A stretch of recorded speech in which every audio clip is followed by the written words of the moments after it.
Hello everyone, welcome to episode 5 of chapter 2 of Harry Potter and the Philosopher's Stone. Okay, here we go.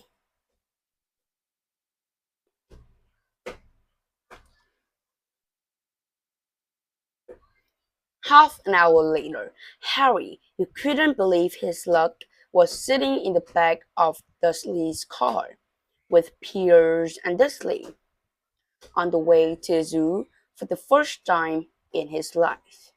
His aunt and uncle hadn't been able to think of anything else to do with him, but before they left, Uncle Vernon had taken Harry aside. "I'm warning you," he had said, putting his large purple face right up close to Harry's. "I'm warning you now, boy. Any funny business, anything at all, and you'll be in that cupboard from now until Christmas." "I'm not going to do anything," said Harry, honestly. But Uncle Vernon didn't believe him.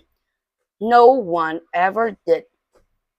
The problem was, strange things often happened around Harry, and it was just no good telling the Dursleys. He didn't make them happen. Once Aunt Petunia, tired of Harry coming back from the barber's looking as though he hadn't been at all, had taken a pair of kitchen scissors and cut his hair so short he was almost black except for his fringe, which she left to hide that horrible scar.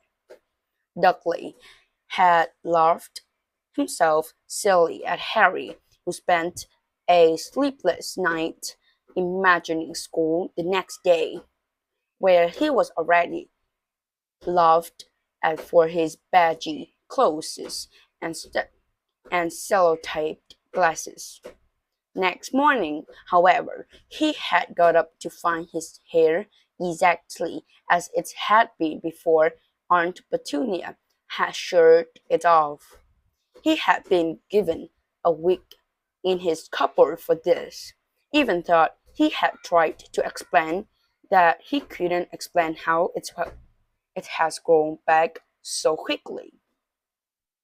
Another time, Aunt Petunia had been trying to force him into a revolting old jumper of duck lace, brown with orange bubbles.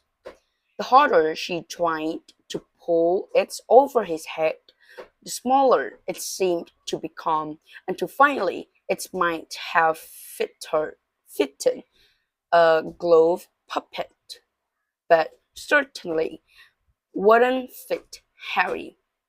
Aunt Petunia had decided it must have shrunk in the wash, and to his great relief, Harry wasn't punished. On the other hand, he'd got into terrible trouble for being found on the roof of the school kitchens. Dudley's gang had been chasing him as usual when, as much to Harry's surprise as anyone else, that he was sitting on the chimney. The Dursleys had received a very angry letter from Harry's headmistress, telling them Harry had been climbing school buildings. But all he tried to do, as he shouted at Uncle Vernon, thought he locked the door of his cupboard, was jump behind the big beams outside the kitchen doors.